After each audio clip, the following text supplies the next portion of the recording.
Welcome to another episode of the Keep It Uplifting podcast. I want to welcome everyone back to another Tuesday of the podcast. We post a new podcast every Tuesday, and please subscribe to the podcast. And if you're watching, please subscribe to the channel. Drop a like on us, please. It supports the podcast. It helps us grow and helps us uplift others. And leave us a review for the podcast as well, man. You know, 4 stars, 5 stars. We don't do less. We do more. So keep it uplifting.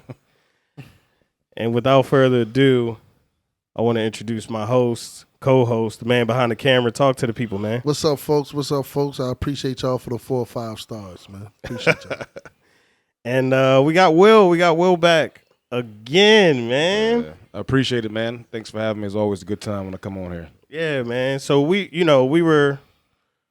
wanted to talk about fear and what you fear on today's podcast. I think it's something that us as adults and youngsters, even young adults, we don't really get into. It's like I'm on here all the time talking about what you should do and what you should try to be and how you should move and what your lifestyle should be like.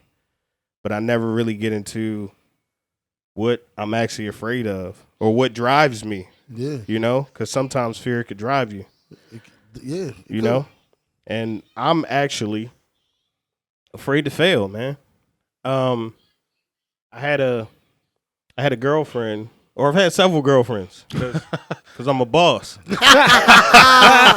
That was very funny. Nah. But, my last couple of girlfriends that are very memorable to me, ex-fiance, something that haunts me, but it's encouraging, is the fact that she told me I never finish anything. Yeah. And, when I started this podcast and just started the business, I was determined to never quit. And that's like a driving force in everything that I do. If I put my foot in the sand, that's it. Right. You know what I mean? And, yeah, bro, like it's just, everything. A weight loss journey or videos on TikTok, videos on YouTube. Like, I've started a lot of stuff and just discontinued somewhere. Yeah. Yeah. And now I absolutely have a fire in me to go because I'm scared to not finish. Right. She put that in you. Yeah, man. What you scared of? Me? I talked man about behind the camera. I talked about my fear of mediocrity, but I also have a fear of dying, right? But it's not even dying the physical death, right? My fear of dying is me dying and I'm gone. Nobody remembers me. Nobody talks about me. Nobody even cares that I walked the earth. UGK, one of my favorite artists, they said, "Trill niggas don't die." Right. And a lot of people think that means eternal life. That's not what that means. Trill niggas don't die because we always gonna remember them. Right. We always remember Michael Jackson. Yeah. We always remember Prince. Right. We remember legends. Right. So I guess my fear is not being a legend, even if it's a a local legend. Like if I'm dead and no one's talking about me, like that's why we have children to carry on our legacy. Yeah. So that's a fear of mine. Dying. Right. Dead. Forget him. What helps you face that fear though? What helps me face that fear is like almost like you just said, keep on going, being successful, and also just keep on making a mark. Right. Doing something like that's the same with my fear of mediocrity. Do something that has an impact on everybody's life that you reach. Right. Everybody that I talk to, everybody that knows me, they got a story about me. Right. You feel me? Yeah. Because I did something that was out of the ordinary. I did something that I created something inside of them that they will always remember, like your ex-fiance did for you. Yeah. Man. Yeah. So she can't die in your eyes. Right. Yeah, you remember when she said this. Yeah. When she did this, she inspired me to do this. Yeah. And that's what I do continuously every single day. When I meet somebody, you're going to remember me, man. Right. I'm not going to die. Yeah. Right. And it's crazy how we're turning a fear into motivation, That's what we do here on Keep It Uplifting podcast, man. Yeah. What about you, Will? We haven't had you in a while, so I say one of my biggest fears is actually reaching my level of success I want to in life. And the fear of that is because everybody who knows me knows that, I've been through a lot in my life. Right. They always see me going through something. I'm not saying like my life is full of drama, but I've been Everyone's through a lot. is. Well, I'm saying it's not like every time you see me, he always got something going on. But it's like, when you get through the struggle, and I think we as humans, we're used to getting through a struggle and surviving.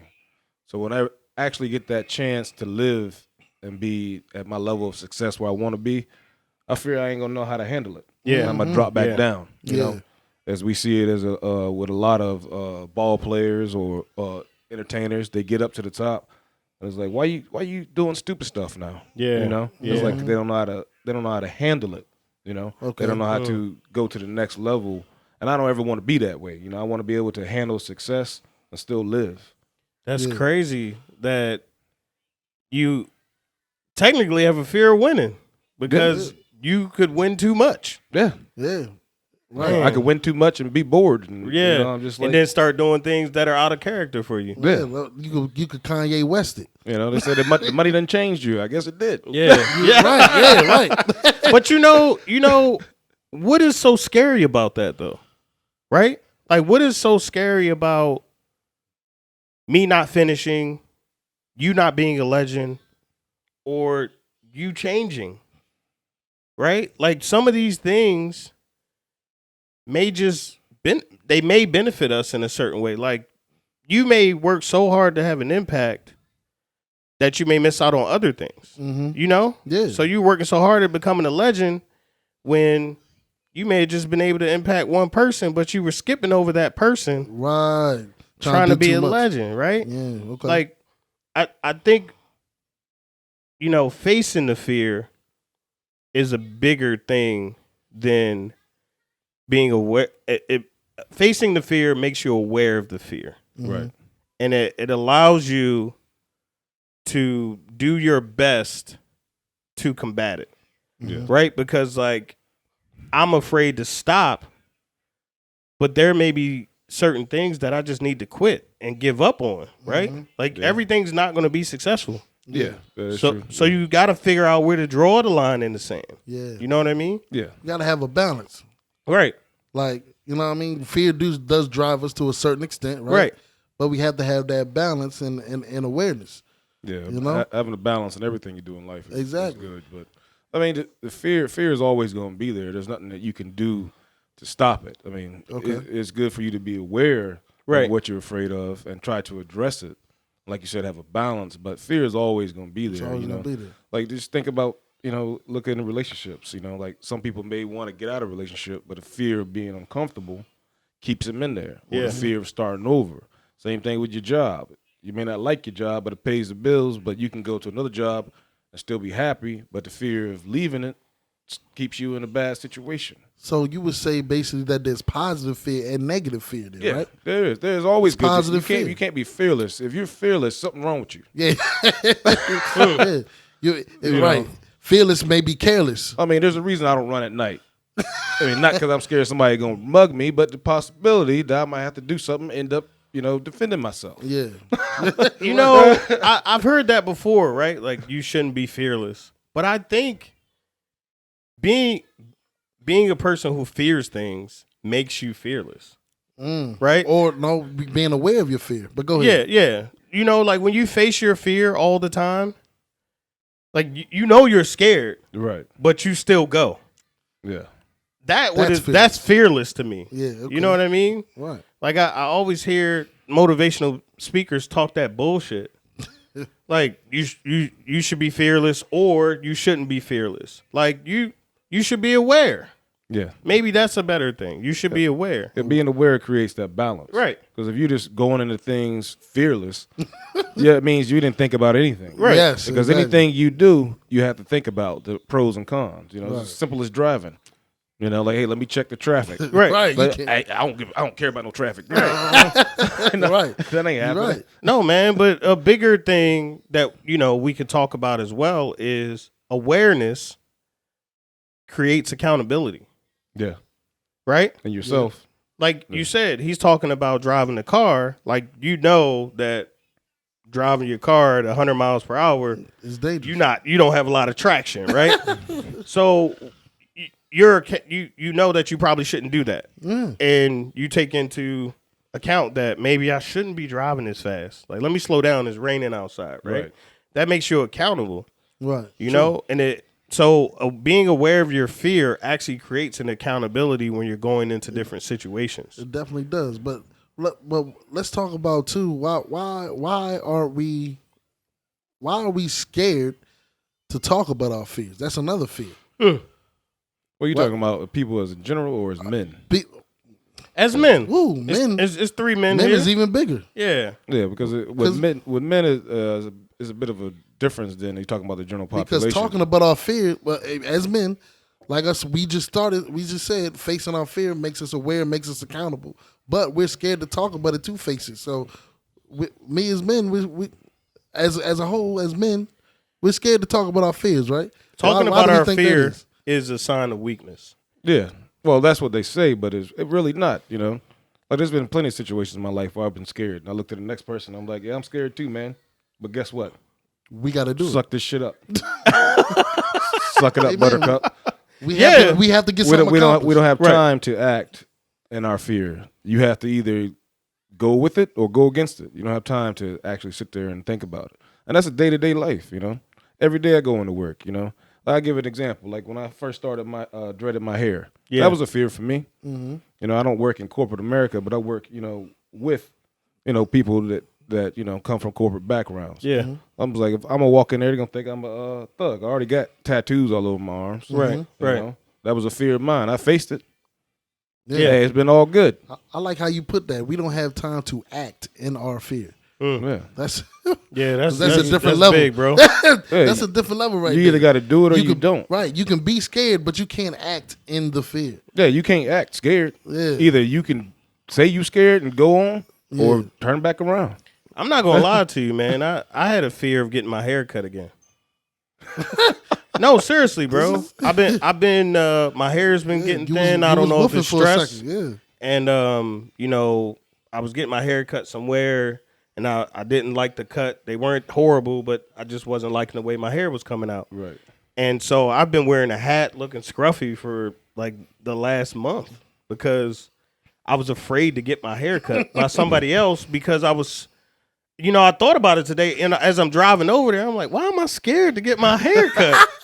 But you know, I was like, man, I gotta go over here and get my hair cut. I gotta look better. I gotta look presentable, you know? Yeah, exactly. And but I was really scared to try out a new barber because even though I was going there and I just wasn't liking the cut, I was so comfortable with the situation. Mm-hmm. You know what I'm saying? Yeah. And the convenience, I could pop up on them.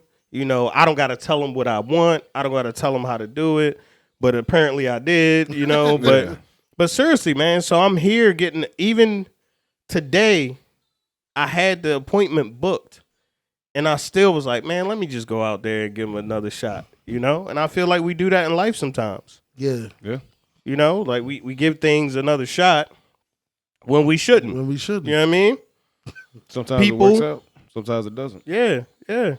This did, though. I look good. You know what I mean? Yeah, it's fresh. If y'all listening to the podcast, make sure you check out the YouTube and check out my new haircut because I'm excited about this. My hairline back, and it looked like I still got my hair. So all kind of errands to run. You don't look as bad as LeBron James right now because you can see the back of LeBron's head. He ain't look too good in his first appearance. I mean, he dropped 30. You know what I mean? It ain't about how your hair look. It's about the actions, right? Yeah, okay. Right? Y'all had a mission to do. Well, it looks good if you look good doing it. Yeah. Nice. No, man. Instead of me look good doing it, yo. Well, you something else, bro. No, bro. You don't have a story about how you overcame anything recently? You just fearless. You just out here. You know I'm not fearless, but no, most definitely. I don't necessarily say I overcame, and I can't put my finger on the fear that I had, you know, but I mean, just during the pod, I brought it to you. I said, look, I'm done being in whatever I was in. Right. Like, I don't know if it was some type of mental thing that was blocking me from doing all that I can do. I was half-assing. You know what I mean? Yeah. To put it the least, right? And I came and I was like, look, I'm not half-assing no more. I'm all the way in right now. But I don't know what I don't know if it was a fear or not. Right. But it was something blocking me from doing everything that I could possibly do. But you wasn't too hard on yourself about that, right? Like, talk about how you work through that though. Day to day. Yeah. You know what I mean?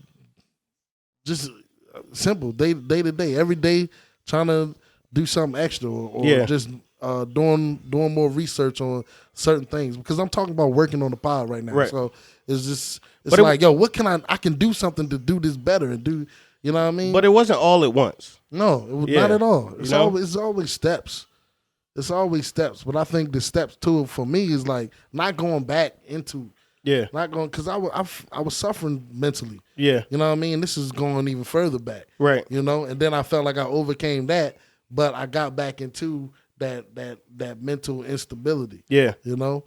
And I feel like what I said was, I'm not going back into that mental instability anymore. Right. So what do I need to do that I will never fall back into that funk where I'm not happy with my performance? Right. Yeah. Right. You know? So I think, and I was like, step by step, day by day, right. And then all of a sudden, it was just like, you just kept going back. Yeah, man. You know, and I think that's something that we as men just think we got to just figure it out. Yeah, like we don't think there are steps. Oh yeah, you know what I mean. We just think like either you just turn a switch on. Yeah, and nobody does, right? Well, I think it's set up for us like that. It's one of the downfalls that we have allowed to society to put on us. Because if anybody comes to a man with a problem, you're not expected to like sit there and listen. You're expected to fix it immediately as a man. Yeah, right. You know that's crazy because we talked about that. I said as a man, I just want to fix stuff. Yeah, I don't even if I don't know how to do it, I get stressed that I can't fix issues. Yeah. So now like when we had that conversation. Yeah. Now when I get people saying stuff to me, you know, I just sit there and listen. Mm-hmm. Even though I can give you an idea, I can help you out real quick. Right. But no, you ain't asking for my help, so I ain't giving it to you. Right. Right. You know. But you're listening. I'm like, oh, just that sucks. It in. Yeah.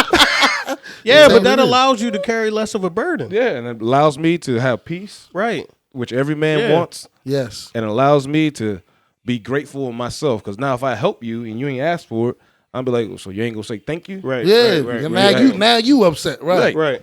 Even though I was supposed to be doing it out of the goodness of my heart. Right. I know why you came to me, but you ain't asking for my help. I'm not giving it to you. I'm not fixing nothing else no more. You know, you got to retrain our brains, because we as men, when you come to you with a problem, we're gonna fix it. Right. And that's why they come to us. Right. And that's basically why they come to you, because no woman's come to a man with a problem. Right. But there's still a process in that, though. Like you said, you listen first to evaluate if you should even intervene. Mm-hmm. Right. And you even evaluate if it's going to be received well. Right. Because you know once you put something in, you're not looking for anything back but a thank you. Yeah. Or, you know, acknowledgement, right? Yeah. Right. So I think that's a step-by-step process too. Yeah, it is. You know what I mean? Like just getting over things, getting through things, mentally attacking things. It's all steps and process for us.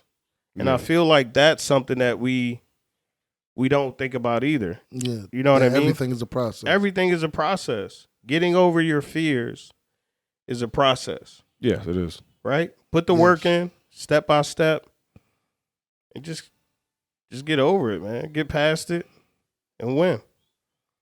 Because I'm gonna cut this out. Keep it uplifting.